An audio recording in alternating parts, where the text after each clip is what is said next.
जी हाँ दोस्तों, जान लेते हैं आज 23 जुलाई 2020 गुरुवार के मुख्य समाचार, ताजा बड़ी खबरें, ब्रेकिंग न्यूज हेडलाइन से। तो दोस्तों, देश और दुनिया की 20 बड़ी और महत्वपूर्ण खबरें निकल कर आ रही है। हर एक खबर काम की है और हमारी निजी जिंदगी से कहीं ना कहीं से जुड़ी हुई भी है। तो चलिए दोस्तों, एक एक करते हुए जान लेते हैं आज की तमाम बड़ी और महत्वपूर्ण खबरों की ओर। ऐसे में वीडियो को पूरा आखिर तक जरूर देखिएगा। हेलो फ्रेंड्स, मैं हूँ सचिन, आप देख रहे हैं ओपीएस न्यूज। तो चलिए शुरू करते हैं। जी हाँ दोस्तों, आज की पहली और बड़ी खबर है, देश में 12 लाख से ज्यादा हुई कोरोना संक्रमितों की संख्या। पहली बार एक दिन में आए 45,600 से ज्यादा मरीज, अब तक का सबसे बड़ा रिकॉर्ड। जी हाँ दोस्तों, भारत देश में कोरोना वायरस के संक्रमित मरीजों की संख्या 12,39,684 पर पहुंच चुकी है। और दोस्तों, पिछले 24 घंटों में 45,601 कोरोना वायरस के नए पॉजिटिव मामले सामने आए हैं, जो कि दोस्तों अब तक का सबसे बड़ा रिकॉर्ड है। चलिए अगली खबर है कि दोस्तों, मध्य प्रदेश की राजधानी में फिर लगेगा 10 दिन का लॉकडाउन, सभी सरहदें रहेगी सील। आपको बता दें, मध्य प्रदेश में अनलॉक किए जाने के बाद कोरोना के मरीजों में लगातार बढ़ोतरी देखी जा रही है। और ऐसे में प्रदेश सरकार ने फैसला लिया है कि दोस्तों, राजधानी भोपाल को 10 दिनों के लिए एक बार फिर से लॉकडाउन किया जाएगा। मध्य प्रदेश के गृह मंत्री नरोत्तम मिश्रा ने कहा कि दोस्तों, राजधानी भोपाल में कोरोना की व्यापकता को देखते हुए 25 जुलाई से लेकर 10 दिन का लॉकडाउन जारी रहेगा। ऐसे में सरकार ने सभी सरकारी राशन की दुकानों को निर्देश दिया है कि वो दोस्तों अगले 23 और 24 तारीख को 2 दिनों के भीतर लोगों को सारा का सारा राशन जो है दोस्तों बांट दिया जाए। चलिए अगली खबर, सरकार ने अभिभावकों को दी बड़ी राहत, स्कूल की फीस पर हुआ है कुछ बड़ा ऐलान। तो आपको बता दें दोस्तों कि देश में कोरोना वायरस से तेजी से पांव पसार रहा है। इधर कुछ दिनों से लगातार भारत में हर रोज दोस्तों बहुत ज्यादा मामले सामने आ रहे हैं और बढ़ते मामलों के कारण दोस्तों स्कूल जो है वो बंद है। और इसी बीच हाईकोर्ट के आदेश के बाद सरकार ने बड़ा फैसला लिया है कि दोस्तों अभिभावकों को स्कूल फीस भरने से राहत दी है। यानी कि दोस्तों स्कूलों के ऊपर एक नया नियम जारी किया है कि कोई भी स्कूल जब तक बंद है तब तक दोस्तों स्कूल फीस का पेमेंट नहीं ले सकती है, यानी कि फीस जमा नहीं कर सकती है। विद्यार्थियों का एडमिशन वगैरह भी नहीं किया जा सकता है। ठीक है ना दोस्तों। अगली खबर है कि मास्क पहनना अनिवार्य, लॉकडाउन का नियम तोड़ने पर 2 साल की जेल और 1 लाख रुपए का जुर्माना। कैबिनेट ने 39 नए प्रस्तावों को दी है मंजूरी। जी हाँ दोस्तों, पहली बार देश में सरकार ने दोस्तों सभी लोगों के लिए मास्क पहनना अनिवार्य कर दिया है। अब यदि कोई भी व्यक्ति लॉकडाउन के नियमों का उल्लंघन करेगा तो उसे 2 साल तक जेल हो सकती है और साथ ही 1 लाख रुपए का जुर्माना भी देना पड़ेगा। आपको बता दें, झारखंड सरकार के द्वारा इस तरह का कुछ बड़ा फैसला लिया है, जिसके अंतर्गत 39 प्रस्तावों को मंजूरी दी है कि देश में पहली बार ऐसा राज्य है जहां पर मास्क नहीं पहनने पर 1 लाख रुपए तक का जुर्माना लगाए जाने का प्रस्ताव जो है दोस्तों गवर्नमेंट ने पास कर दिया है। अच्छा, अगली खबर, सरकार ने बकरा ईद को लेकर गाइडलाइंस की जारी, कुर्बानी को लेकर दिए हैं कुछ नए निर्देश। तो आपको बता दें, उत्तर प्रदेश की योगी आदित्यनाथ सरकार ने बकरीद और जानवरों की कुर्बानी के लिए गाइडलाइन जारी की है। सरकार ने कोरोना संक्रमण के डर से सभी धार्मिक स्थल के लिए भी दिशा निर्देश जारी किए हैं और इन निर्देशों के मुताबिक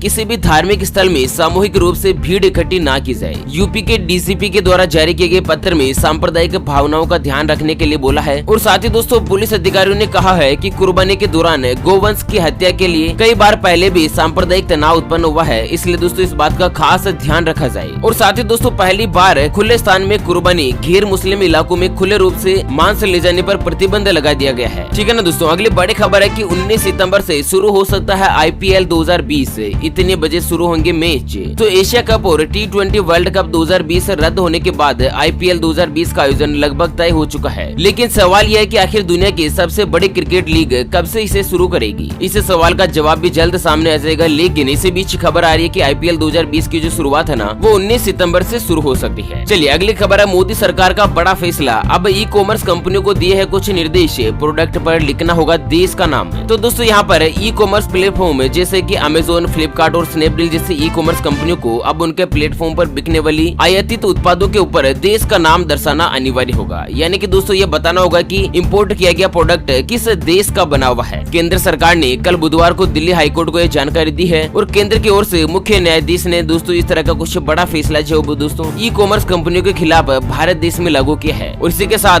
केंद्र सरकार के मुताबिक अगर कोई भी कंपनी इसका उल्लंघन करती है या दोस्तों अपने प्रोडक्ट के ऊपर देश का नाम नहीं लिखती है, जैसे कि made in China, made in Japan, made in India, made in USA, तो दोस्तों उस कंपनी के खिलाफ बड़ी कार्यवाही की जाएगी। चलिए अगली खबर, इस राज्य में 5 सितंबर से खुल सकते हैं स्कूल, सरकार कर रही है तैयारी। तो दोस्तों, आंध्र प्रदेश सरकार ने 5 सितंबर से स्कूलों को खोलने पर विचार कर रही है। सरकार ने इसके लिए सभी जरूरी तैयारियां भी कर दी है। हालांकि अंतिम निर्णय उस समय के हालात के हिसाब से ही लिया जाएगा कि दोस्तों सितंबर के दौरान कोरोना वायरस के मद्देनजर राज्य का और देश का हालात किस तरह का रहेगा, उसके हिसाब से ही फाइनल डिसीजन लिया जाएगा। लेकिन फिलहाल सरकार की जो प्लानिंग है वो दोस्तों 5 सितंबर से ही स्कूल और कॉलेज खोलने की है। चलिए दोस्तों अगली बड़ी खबर है कि सरकार ने मोटर वाहन नियमों में फिर किए हैं कुछ बड़े बदलाव। नई कारों में नहीं आएगा एक्स्ट्रा टायर। तो दोस्तों मोटर वाहन नियमों में हुए संशोधन के बाद बाइक में सुरक्षा उपकरण को अनिवार्य कर दिया गया है और साथ ही कार में अगर टायर रिपेयर किट और TPMS उपलब्ध करवाया गया है तो दोस्तों ऐसे वाहन में अब एक्स्ट्रा टायर की जरूरत खत्म कर दी गई है। और साथ ही दोस्तों 1 अप्रैल 2021 से ही इस तरह का एक नया नियम लागू हो जाएगा, जिसके अंतर्गत नई कार खरीदने पर आपको एक्स्ट्रा टायर यानी कि स्टेपनी जो देखने को नहीं मिलेगी। चलिए अगली खबर, कोरोना को लेकर सख्त हुई सरकार। एक जिले से दूसरे जिले में जाने पर लगा दिया है पूर्ण प्रतिबंध। तो असम में कोरोना वायरस संक्रमण के फैलने से रोकने के मद्देनजर दोस्तों राज्य सरकार ने कल बुधवार को एक जिले से दूसरे जिले में लोगों की आवाजाही पर पूर्ण रूप से प्रतिबंध लगा दिया है। राज्य के स्वास्थ्य मंत्रालय के द्वारा इस तरह की जानकारी सामने आई है, जहां पर पहली बार दोस्तों किसी राज्य में एक जिले से दूसरे जिले के मध्य आवाजाही पर रोक लगा दी गई हो। अच्छा अगली खबर, सरकार का बड़ा फैसला। हरियाणा सरकार ने 5 अगस्त तक जमीन की रजिस्ट्री पर लगाई रोक। तो दोस्तों हरियाणा सरकार ने बुधवार को बड़ा फैसला लेते हुए प्रदेश में जमीन की रजिस्ट्री पर तुरंत प्रभाव से रोक लगा दी है। रेवेन्यू डिपार्टमेंट के द्वारा इस बारे में आदेश जारी करते हुए कहा गया है कि रजिस्ट्री को लेकर बड़े पैमाने पर गड़बड़ी और भ्रष्टाचार की शिकायतें आ रही थी। इसके बाद हरियाणा सरकार ने 22 जुलाई से लेकर 5 अगस्त तक सभी प्रकार की जमीन की रजिस्ट्री के ऊपर रोक लगा दी है। तो यहाँ पर यह रोक इसलिए लगाई गई है कि सरकार सिस्टम में कुछ बदलाव करने की तैयारी भी ले सकती है और साथ ही दोस्तों भ्रष्टाचार किस लेवल पर हो रहा है सरकार इसके ऊपर पूरी डिटेल के साथ जानकारी एकत्रित करने के बाद ही जमीन की रजिस्ट्री की प्रक्रिया दोबारा से शुरू की जाएगी। चलिए जानते हैं दोस्तों अगली बड़ी खबर है, लेकिन उससे पहले एक नजर डालते हैं आज के माइंड क्विज यानी कि गिवे वाले सवाल की तरफ। तो दोस्तों आज का माइंड क्विज वाला सवाल आप स्क्रीन पर देख पा रहे हैं। भाई बहन के रिश्तों का प्रतीक सबसे आदर्श और पवित्र त्योहार कौन सा है? जी हाँ दोस्तों दोबारा सुन लीजिएगा, भाई बहन के रिश्तों से जुड़ा सबसे पवित्र त्योहार कौन सा है? तो फटाफट से लिखना है क्वेश्चंस का आंसर इस वीडियो के नीचे कमेंट बॉक्स में। और दोस्तों सही जवाब देने वाले किसी एक कमेंट्स को सेलेक्ट किया जाएगा हमारी OPS न्यूज टीम की द्वारा और उसे दिया जाएगा एक अमेजिंग और सरप्राइज गिफ्ट। ध्यान रखिएगा दोस्तों ये जो गिव है वो बिल्कुल फ्री है, इसके लिए कोई भी चार्जेस वगैरह नहीं लिया जाएगा। चलिए कोरोना के बीच अगली बड़ी खबर आ रही है कि इस साल 15,000 फ्रेशर्स की भर्ती करेगी HCL टेक्नोलॉजी।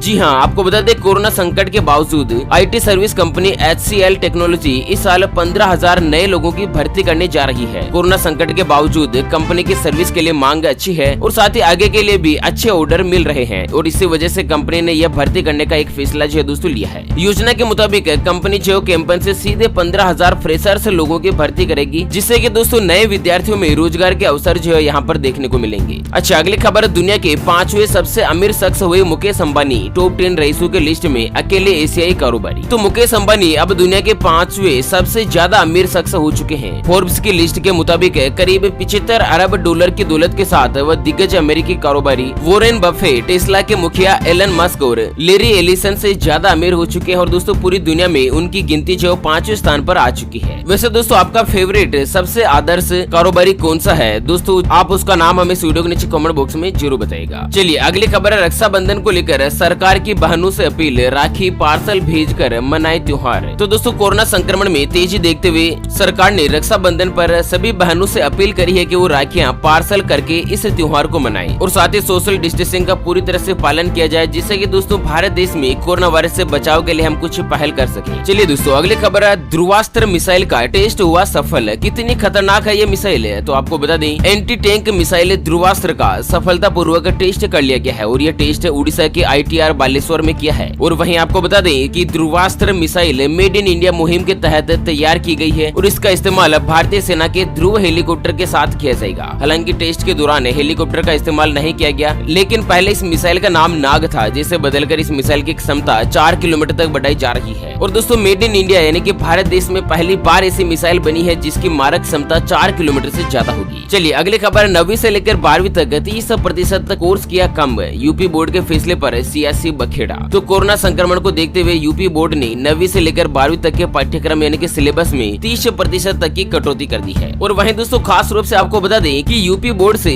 12वीं के सिलेबस से नागरिक शास्त्र की एक पुस्तक से कांग्रेस का इतिहास, स्वतंत्रता आंदोलन और आजाद भारत में कांग्रेस की भूमिका जैसे कुछ अध्यायों को हटा दिया गया है। और वहीं दोस्तों कांग्रेस के इतिहास के हटाए जाने के बाद से ही सियासी तूफान खड़ा हुआ है। वैसे आपकी राय में 12वीं क्लास के सिलेबस में कांग्रेस का इतिहास होना चाहिए नहीं? दोस्तों आपकी राय क्या कहती है यह जानना हमारे लिए बहुत ही ज्यादा महत्वपूर्ण है और आपकी राय और विचार हमें इस वीडियो के नीचे कमेंट बॉक्स में जरूर बताइएगा। अच्छा, अगली खबर दोस्तों के 65 साल से ज्यादा उम्र के लोगों को फिल्म की शूटिंग में शामिल नहीं होने पर हाई कोर्ट ने महाराष्ट्र सरकार को लगाई फटकार। तो दोस्तों महाराष्ट्र सरकार ने फिल्म उद्योग के लिए एक नियम जारी किया था जिसके अंतर्गत 65 साल से ज्यादा उम्र के बुजुर्गों को शूटिंग में आने पर रोक लगा दी थी, यानी कि अभिनेताओं को आने की अनुमति नहीं देने के मामले में राज्य सरकार को फटकार लगाते हुए हाईकोर्ट ने कहा है कि इस उम्र से अधिक के शारीरिक रूप से स्वस्थ व्यक्ति गरिमामय जीवन कैसे बिता पाएंगे अगर उन्हें बाहर निकालने और आजीविका हासिल करने की इजाजत नहीं दी जाएगी तो, और इसके ऊपर सरकार को जल्द ही जवाब देने के लिए भी कहा है। और इसी बीच दोस्तों अगली और अंतिम खबर की बात करें तो दवा कंपनी के सीईओ का दावा अक्टूबर नवंबर तक आ सकते हैं कोरोना वैक्सीन। तो दोस्तों सीरम इंस्टीट्यूट ऑफ इंडिया को